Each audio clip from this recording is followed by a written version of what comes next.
Hi everyone, welcome back to my channel. My name is Em and this is my weekly wrap up where I talk about all the things I consumed in the last week. Also, my kids are home from school today, but it's the day I usually record, so we're just gonna do the best we can. This might look a little chaotic in the editing process, but it's okay. It is what it is. So I'm gonna break this up into a couple of different sections. I'm gonna start with what I finished during that last week-ish of January, and then what I have finished in February so far, and what I am currently reading. But I think that's it, so we'll just roll right into it. I did finish my reread of A Sorcery of Thorns. This is still one of my favorite YA fantasies. I love it so much. It's so good. It's so funny. I really love the world that Margaret Rogerson built in this book.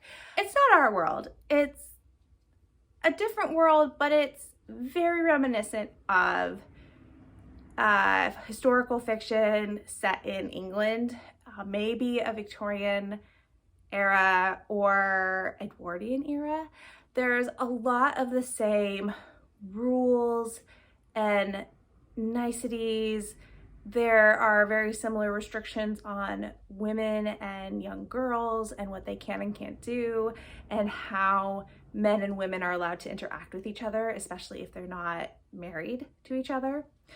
I really do. I mean, coming from a historical romance reading background, I really do love that kind of setup. I really like Elizabeth. She reads a little on the younger side. She's supposed to be 17, but sometimes she reads younger just because of how naive she is, which makes sense given her background in the book and her upbringing. I mean, she's raised in a really sheltered environment, but I really love when she and Nathaniel start to knock heads because I feel like as the reader, you can tell that Nathaniel has really gotten bored with everything and that he feels like the world is very predictable. And then all of a sudden, Elizabeth is in his life and she keeps upending that predictability for him. And I really love watching him grapple with not knowing what to expect from her. I think it's really fun. I also love that he calls her a menace. I mean, maybe more so when I was younger, I aspired to be a menace. Now I'm not so much. Now it feels like being a menace takes a lot of work, but I think we should all be more of a menace to societal expectations, right? But anyways, still loved it. I think I still gave it 5 stars. It is probably not a 5-star book for everyone. I do have a couple friends who've tried to read this and it has just not been for them, but for me, it is just everything I want in a YA fantasy. It was so good. And then to follow up my reread of A Sorcery of Thorns, I read Mysteries of Thorn Manor, which is the prequel novella that just came out right at the end of January. And did we need this? Probably not. One of my favorite things about The Sorcery of Thorns is the way she ended it. So I don't know. I loved getting to be back with these characters. I loved getting to watch Elizabeth and Nathaniel's relationship grow and to watch Elizabeth's relationship with other characters grow. I'm not going to say too much about this one because characters that exist in this would be a little bit of a spoiler for the end of A Sorcery of Thorns. I really liked it, but probably not for everyone, especially if Sorcery of Thorns was not for you, then you could just skip this one. It doesn't really add anything to the experience. Almost lost my stack of books. It doesn't add anything to the experience, but it's just kind of delightful if you already love those characters. And then the last book I finished in January was The Terraformers by Anna Lee Newitz. I have never read a sci-fi book like this one. I don't think.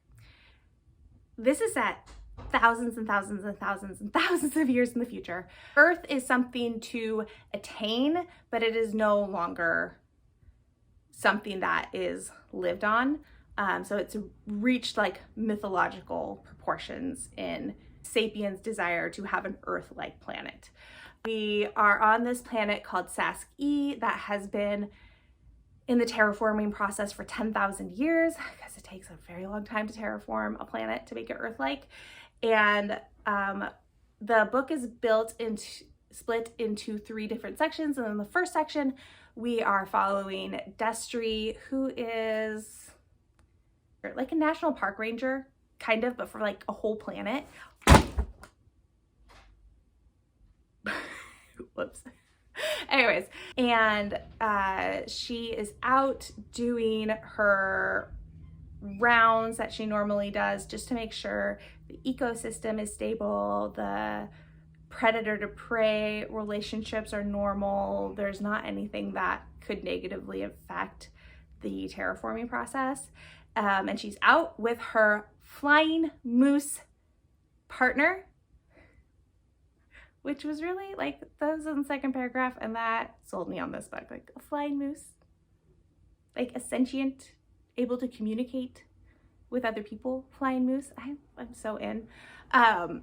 So, and then there's a deciding incident with Destry and Whistle, the moose, and that sparks a discovery, that sparks an action, and at the end of her section, that action has reached a conclusion, and then you skip ahead thousands of years and you see the consequences and ramifications of that resolution, and what actions that led to, and what state the planet is in, and what state the citizens of this planet are in. And then there's another inciting incident, there's the conflict, you get a resolution to that specific conflict, and then in the third you skip ahead another multiple hundreds of years and you see the resolutions of that second section. And so I really loved getting to see how the actions and the decisions we make can affect generations long down the line for us, like not even the next generation, but 10 generations down the line.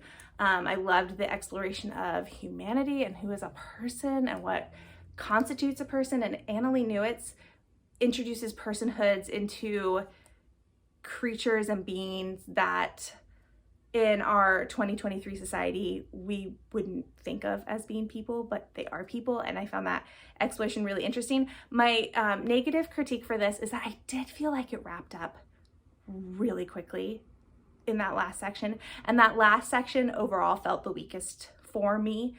I didn't, as much as I delighted in those characters and in that evolution of the world, I did feel like that conflict and those characters were the hardest to connect to, and the resolution felt really abrupt.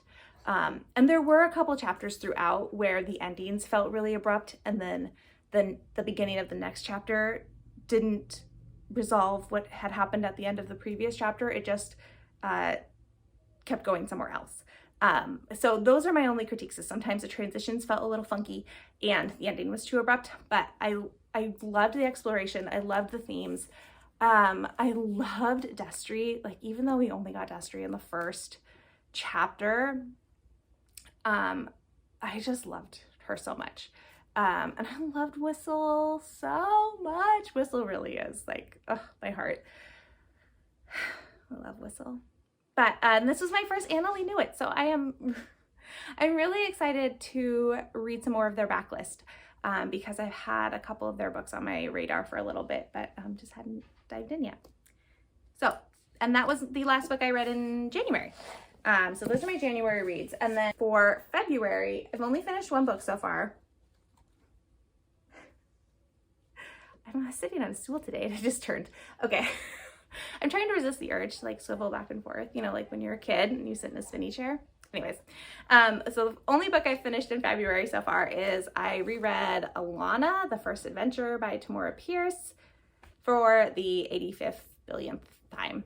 I love this series so much. I read this for the first time when I was maybe 12 or 13, and it was so fun to read this time because I was able to see where some of my trope preferences and just my preferences in fantasy in general were installed and started with this book. And I loved it. I did try to read it a little bit more objectively, and then I totally failed. And it just became like the joy of a nostalgic reread. But I love Alana as a character. I think she's so brave, and she's so smart, and she's so caring, and experiences those insecurities that we all experience when we're really young, but just the way she works through them is just fantastic. I also, can we shout out Tamora Pierce, because this book was published in 1983, and it's one of the few, still to this day, one of the few books for younger readers that acknowledges that young people get periods and experience that every month for the most part. And it's slowly getting better, but it's been 37 years, and there's still not a lot of acknowledgement of periods as a course of life in very much middle grade YA. Even adult fiction doesn't have a lot of that, and I wish that was included in books more, because it is such a normal part of life for so many people, and it would be really great to have that more in books. So I just love that that's in here. She also talks about birth control very briefly, but it is mentioned. And for young girls or young people who are raised with the societal expectation that girls are raised with, it's fantastic. I'm gonna give it to my daughters to read, because I just think everyone needs Alana in their life. So loved it. Loved this journey. I read it in 2 days. Also, the audiobook is so good. Highly recommend the audiobook too. All right, oh dear, dropping books everywhere, but I'm gonna retrieve my stack of dropped books that I'm currently reading off the floor, and then we will talk about those. All right, I am about halfway through Sea Serpent's Heir, Book 1, Pirate's Daughter. This is a YA graphic novel series that I got really impulsively from the library, really just off of the cover.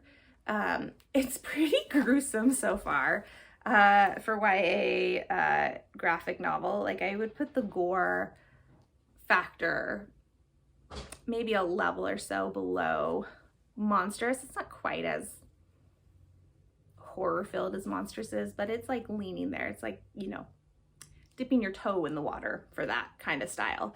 But so far it's about this girl who lives on an island, and her mother is a pirate captain, and her mother's gone, and there's stuff that goes down and lots of people die already. I'm about halfway through. So I will do another update on this when I finished it, because I think graphic novels are kind of hard to do halfway updates on, because they're just so short, and usually so much is packed into such a short format. And then I am also about halfway through Pests: How Humans Create Animal Villains. This is by Bethany Brookshire, and I'm liking it so far.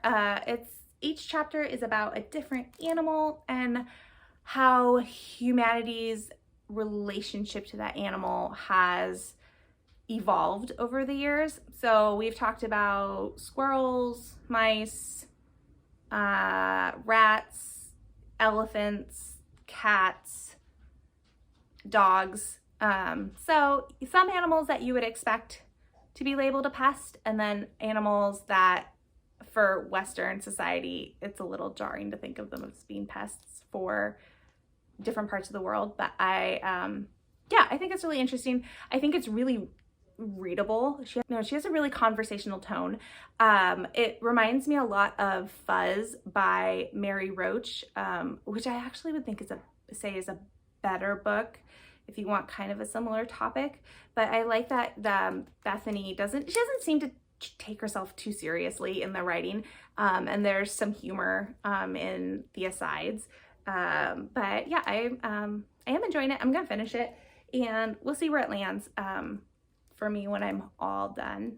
The elephant chapter was definitely my favorite. I kind of already knew a little bit about the relationship between elephants and the people that have to live alongside them in Africa. There's a couple of like National Geographic documentaries that talk about the struggle between elephants and humans, because they live so close to each other, and with a creature as big as an elephant, there's not much you can do in the way of like keeping them contained to their habitat, because they can just blow right through a fence. So it was really interesting to read all the creative ways people are trying to keep elephants like out of their farms and out of their crops, because that's really where most of the conflict rises up, and that's where a lot of the pest part of elephants comes into play. But anyways, it was really interesting. And then the last book I'm reading, I'm almost done with it, is Strange Love by Anne Aguirre. Listen, put down Ice Planet Barbarians. Read this instead. It is so good. I'm almost done. And it's been a compulsive read. I'm struggling to not read it every second I'm awake. I have to force myself to put it down and do other things, and like take care of my house, go to work, take care of my children, like all those things, all those like regular adult responsibility things. I don't want to do them. I want to read this. It was everything. I was really annoyed that Ice Planet Barbarians wasn't when I read it. Like these aliens are actually aliens. Like their anatomy is wildly different from human anatomy.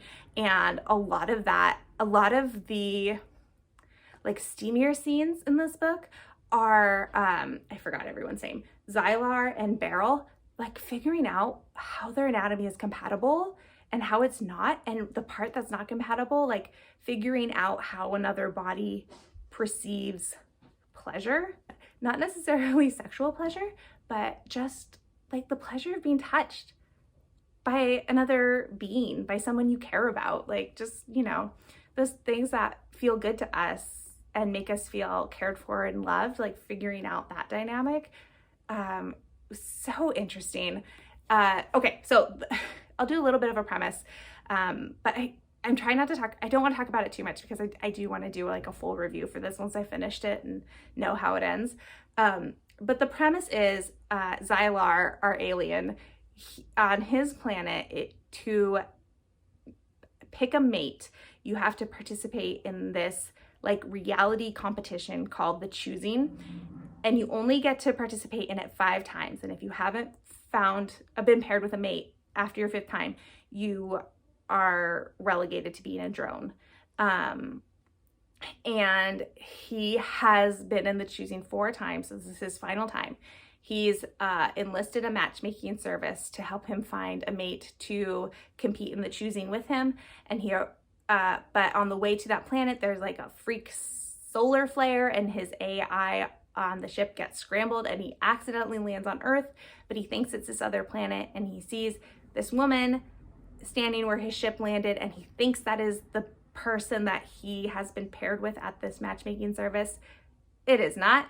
It is Beryl, and she is human, and he like takes her, misunderstanding the situation because they're not able to communicate. Yeah, and then that's it. So even though it starts with an abduction, I feel like it's handled really well, where it's not a violent abduction. He does think he's saving her, and she never feels threatened, really. She's scared at first, but I feel like Anne Aguirre does a really good job of working through that inability to communicate really quickly to where Beryl's fear is mitigated as quickly as possible. So you're never really worried about Beryl in this new situation that she's in. It also helps that it's dual POV. And the abduction is done in Zyler's perspective. So you are really aware of like his kind and honorable intentions. And I think that does help, that you're not being submerged in Beryl's fear and uncertainty until right before they are able to start communicating. Anyways, I'm going to talk about this book way too long. Really love it. I will update when I finish it because it's just, I'm so glad I finally read it. This was on my stack of books that I needed to read this month or get rid of, and just, it's so good. Big fan. So that is my wrap-up video for this week, and I'm really overall delighted with the books I read in this last week. I'm gonna do a January wrap-up video, but I was feeling like I didn't read a lot of books in January where I was feeling a lot of joy while I was reading them, and I have felt so much joy this week in the books that I'm reading between Alana and Strangelove. It's just been like, reading is so great. I love reading. It's the best. So it's really nice to have that feeling. Anyways, okay, so I am going to stop babbling about books, and I thank you so much for watching this video. I hope you have a great weekend and that you read something that brings you a lot of joy. Okay, bye.